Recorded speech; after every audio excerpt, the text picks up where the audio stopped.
You're listening to This Week in E-Commerce, the Ecom Nation podcast. Dive into the top online retail headlines with your hosts, Paul Waddy and Mal Chia.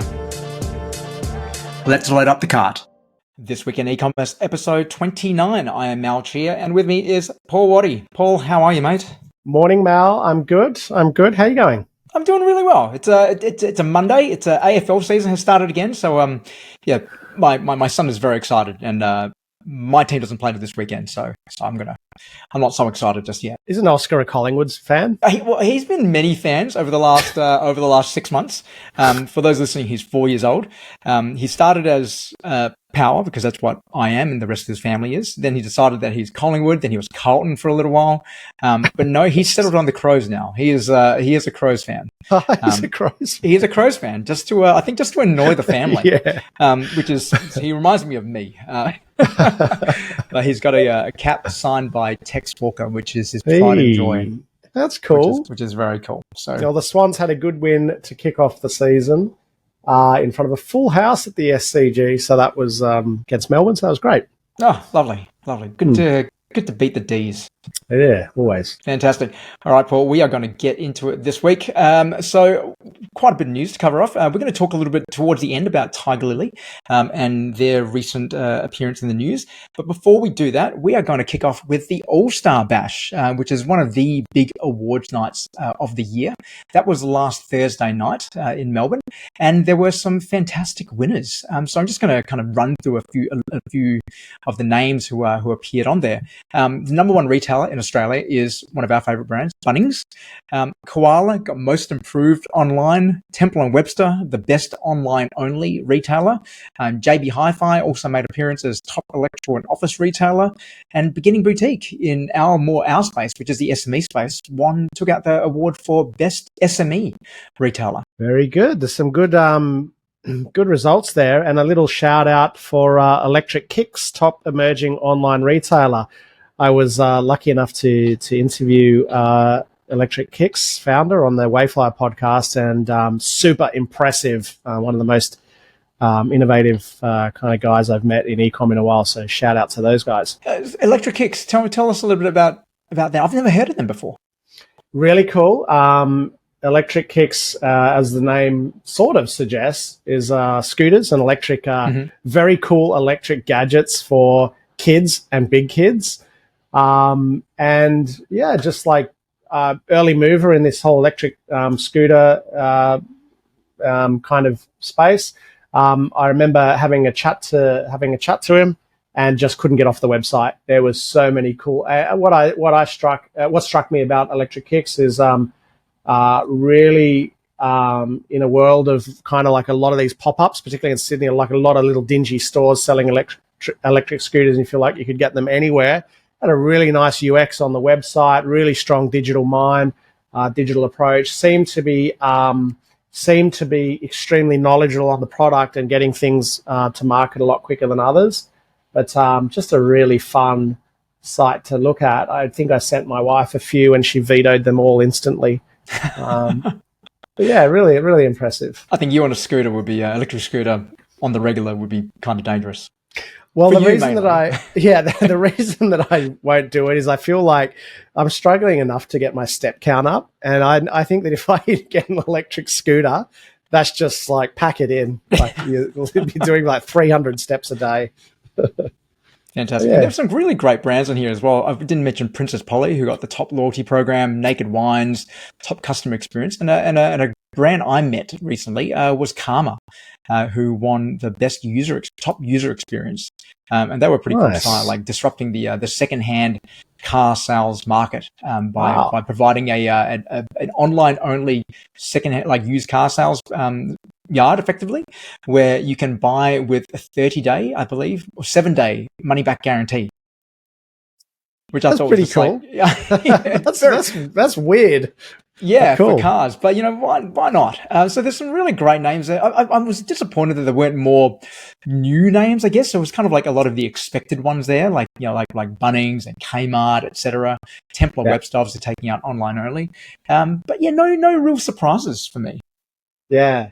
No, all the usual all the usual shenanigans, all the usual players. And that's why, again, I was just trying to, Chris, it is an Electric Kicks. I was trying to find an email. That's why I was really happy to see it.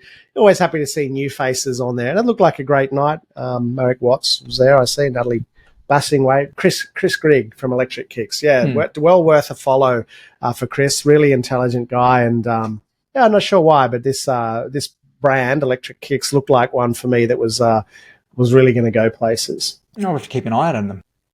Absolutely. All right, we're going to move into the next story, which is looking at Oz Hair and Beauty, who are planning 10 more stores this year, which would take their total to 15 stores.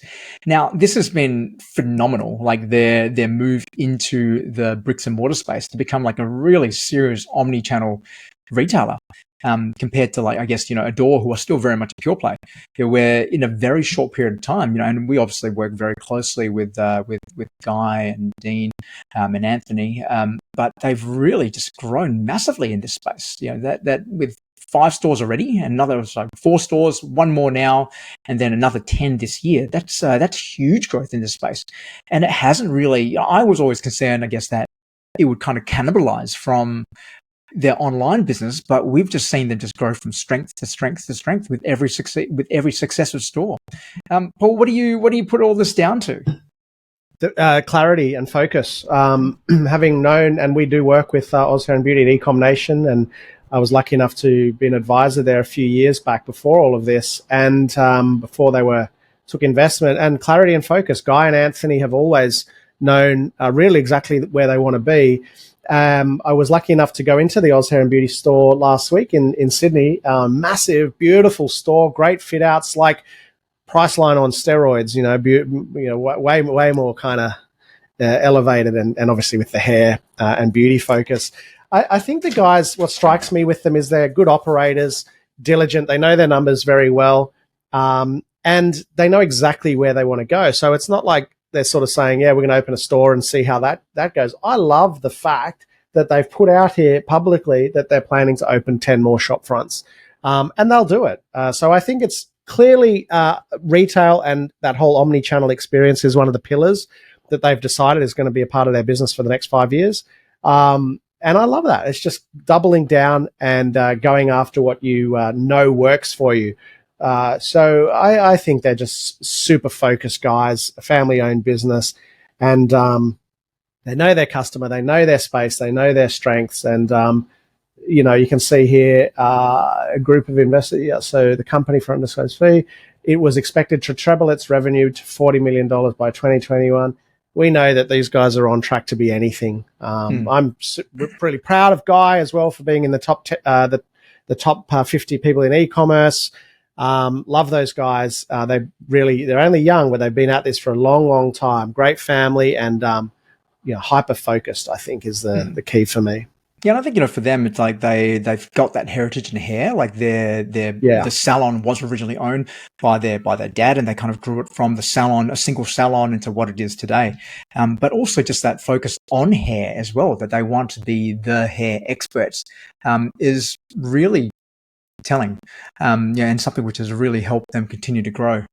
My camera's on the fritz, so Paul, hopefully this doesn't affect the audio. Can you still hear me?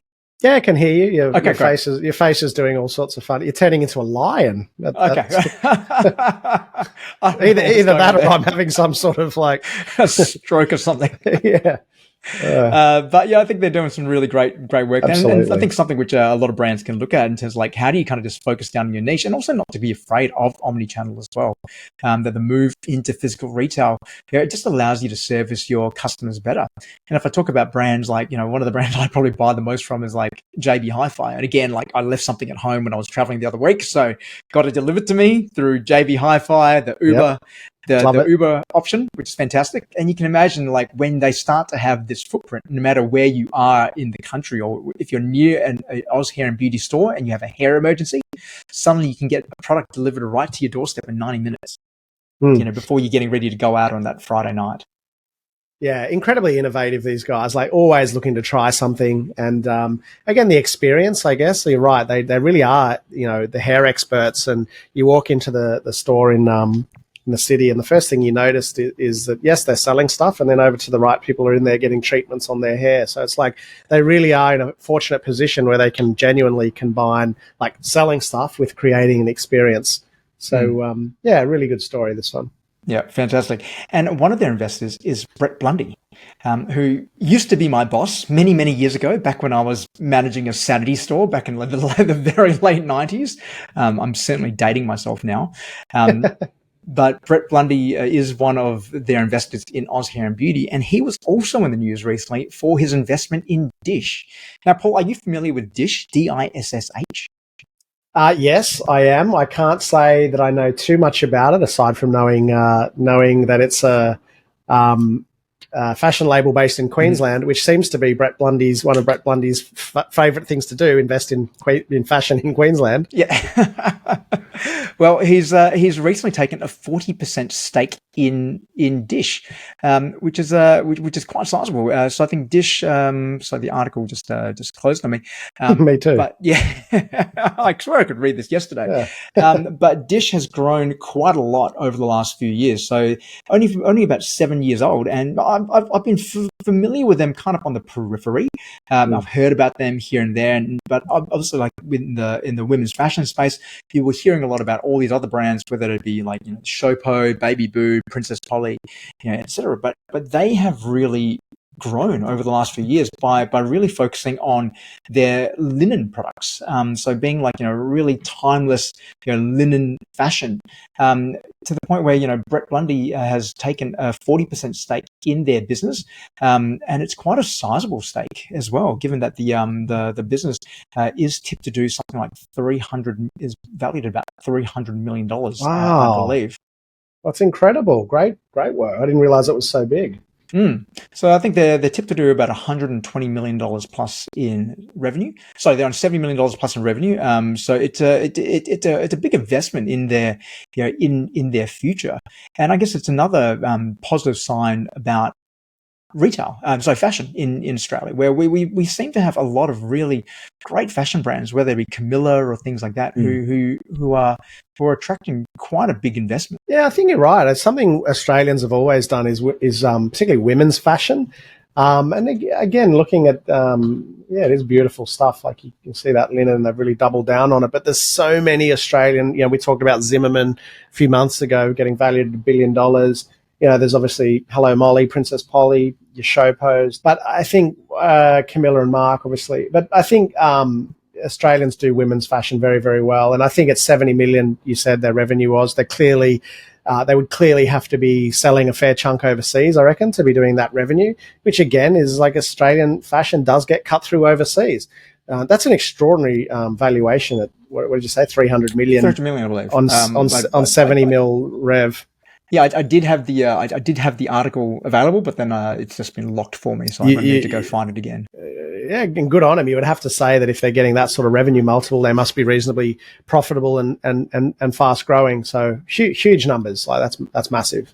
Yeah, so I think, like I said before, it's a testament that even in the times we are at the moment, where things are a little bit hairy for a lot of retailers, that you can still grow a very successful brand. And again, they do that very well by being very laser focused on who their customers are. Clearly not us, but in terms of like they're very laser focused on that eastern suburbs, Bondi, girl who is buying like more like casual fashion but wants it to be high quality and timeless. Yeah, you're looking at their website, they clearly know their aesthetic is beautiful. They clearly know their customer, and that's the thing. Like women's fashion is the most competitive space, but it just goes to show when you get it right, there's still huge volume out there. But it does talk to being focused on your niche and not trying to go necessarily too wide. Yeah. So beautiful website as well. So massive shout out to the guys at Dish and Brett Blundy, who's like realistically is like a legend in investing in this space. So that's a great. I think you've worked for him, so you know more than me. But it sounds like a great get for them as well. Yeah, very very good operator. Well done to Dish, the Dish team, and to Brett. And may they have much success with where they're going to take this. Now, we're going to finish off on another story, which is kind of on the flip side of that, which is Tiger Lily, which is well, probably one of the most well-known swimwear brands in Australia. They've been around for a long, long time. Obviously started by Jody Mears, James Packer's ex back in the day. They have fallen back into voluntary administration for the second time in 4 years. The two directors of Crescent Capital, which is the investment firm who acquired them, have stepped down from their roles in January, and PFK, who have been appointed as the administrators in the last week or so. Look, and I think, Paul, this comes off the back of a couple of weeks ago with Travis, who is their CEO. Travis announcing that that they were actually back to profitability. That due to some restructure of the organization, some operational efficiencies, but also moving more towards online as well, that they were able to actually return to profitability. But yet, this news only a matter of weeks later that they've gone back into administration has hit. How do you reconcile both those things, Paul? Well, it just goes to show. I mean, firstly, I'm really sorry to hear this news because I really think, Travis. We know Travis, and she's fantastic, and has done a really good job there from all accounts. You can be profitable and go into administration. So, look, in my experience with administration, it really is it's insolvency essentially. Like it means that you don't have the working capital to continue paying your current liabilities or your liabilities, or your balance sheet may have in theory, like the stock to cover your liabilities. But as we know, if it's aged inventory and so on, then it's not translating into sales. So essentially, what it means probably is that let's assume that they're profitable, and we think they are, or they were, or whatever. It essentially means that you run out of cash, and you're no longer able to function. And the reason that you either go into voluntary administration or involuntary is it's illegal to be insolvent and to trade. So you do have an obligation to go into voluntary admission if you're insolvent. Involuntary means that decision is made for you by external parties. But in my experience with this, scenarios where this can happen, Mal, is when you're holding a lot of inventory, particularly holding inventory and selling and trying to sell it to wholesale businesses, because you can invoice millions of dollars in wholesale, as you know, and that hits technically on accrual accounting, that hits your P&L as revenue. But as you know, it can take 30, 60, 90 days. There's always a portion of that gets marked, that gets not paid. So on theory, you're running, and this was exactly my first business, you're running some pretty good numbers, but the cash you're not realizing the cash.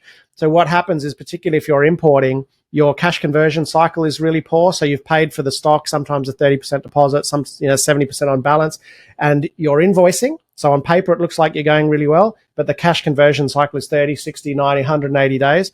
And then what also happens is a lot of these wholesale businesses will load up on stock instead of doing indent ordering, and they'll hope to sell it. And again, it comes down to the fact that you could buy $10 million worth of inventory today, Mal, and that 10 million doesn't hit as an expense. That goes onto your balance sheet. And then, so it's kind of like not reflecting as an expense. So what I'm saying is you could buy $10 million worth of stock, and you could like be selling 1 million of it and showing as profitable, but not making any cash because you've just outlaid 10 million and you're not going to make that back for 6 months. So it's just a cycle. I'm not saying it's caused by, in this instance, by overstocking or through wholesale, but in my personal experience, those two matters, overstocking and wholesale, tends to be, and aged inventory tends to be the problem here. And again, it just comes down to understanding the difference between being profitable and cash flow. And I've seen the ATO freeze a company's bank account that made $4 million profit in the year, but were essentially insolvent because they'd invested that $4 million back into stock. And trying to liquidate the stock, it wasn't being liquidated. So what do you think is the likely outcome here? Do you think that there's opportunity there to restructure, or is it more going to be an acquisition, do you feel? Liquidate the stock, 100%. Administrator has the easiest job in the world because they're not attached emotionally to the brand. They come in and they just liquidate the stock. And that's what they'll do. And probably, if I had to guess, I would say maybe that their balance sheet would show that they probably can have a path out of this. In other words, we've got enough inventory to get out of all our shit, basically, liquidate all of that at cost price or as low to cost price as possible, clear your debts and go again. The problem is most brands don't want to do that because it just kills the brand. And rightly so. But I always say when businesses get into distress, I say, I'll save you $1 million here by calling an administrator in. I'll tell you exactly what they're going to tell you. Oh, great. If you sold all your stock at cost price, you would be able to clear your debts. Do that. That's what will happen. Like you said, that kind of like screws you for the long term. And there's been other brands, I know them on this call, but a couple which have been in that position where they've gone to liquidate their stock and they haven't been able to turn it around because they've then tried to sell everything at full price, but they've just had 6 months of selling everything at like bargain basement prices. Yeah, it's so damaging. They may never recover, Mal. They may get someone who'll purchase the company who will try a new strategy. There's no doubt it's a slow road back from here, unless they, were able to sell some of their stock, clear their debts. But you would like to think that if that was possible, I mean, what they're going to do as well is like anyone they owe money to, anyway, I don't want to go into all that, but like you got to clear all that up. Like we don't want to pay too many bills. We want to liquidate some stock. So you would think it's was it voluntary or involuntary? Voluntary, which is good. I think they tend to look more favorably at voluntary as well, whereas involuntary, I think they can be much more ruthless in terms of like what you can and can't do. Well, look, let's be honest, right? In voluntary administration, in my experience, I'm not talking about Tiger Lily here. In my experience, you can get out of paying a lot of your debts. One, you can certainly, even with the ATO, you can do full restructures and things like that and really reduce a lot of the debts that you owe. And then at the same time, you can also clear some of your inventory, which you can do anyway, to pay some of your debts. So this strategically could be a move that they could recover from. We just don't know what's really going on. Look, I think they're a big enough name and a well-known enough name as well that that with that hopefully that someone would be looking to acquire if it gets down that path. They're not able to restructure things like that. But we'll watch this space. But I think like I said before, Travis is a fantastic operator. She's done a great job turning around that business. So hopefully it continues to have an opportunity to survive and thrive beyond this. Yep, absolutely. I think such a strong brand. I think Travis will go gangbusters wherever she goes, whatever she chooses to do. And I get the feeling, voluntary administration, I get the feeling there'll be a savior somewhere for this brand. Absolutely. All right, Paul, that's all we have time for this week. Before we sign off, anything which you're keeping an eye on or want to share with our listeners? Not really. I think we'll be at Retail Fest in April, which is a little while off, but still, if you are planning to go, Ecom Nation, only 4 weeks away. 4 weeks away. It's coming up quick. So me and Mal will be doing a bunch of stuff there, and Ecom Nation has a stand there. So if you're interested in finding out more about what Ecom Nation does, please come and have a look. Mal, what's on your radar? Look, on the same vein, like if you are thinking of attending Retail Fest and you are a retailer, they do have their Retail Fest hosted program, which gives you $800, up to $800, a reimbursement in travel and accommodation if you are a retailer who's looking to come up. That's great. In exchange, you just need to do a few meetings with some of the vendors who are going to be there. So I think it's well worth your time if you are thinking of coming up. Great way to save some coin and enjoy a good few days up there, meeting some fantastic retailers, listening to some great sessions and workshops and things like that. And also an after party with Sneaky Sound System doing their free rave. It's going to be a great week. Honestly, if anyone hasn't been, you really should get there. You learn so much and just mix with like-minded people. So, absolutely encourage people to get along. It's going to be fantastic. Good stuff. All right. Thanks, Paul. Thanks for listening, everyone. Please subscribe if you have not already, and have a fantastic week. Bye, everyone.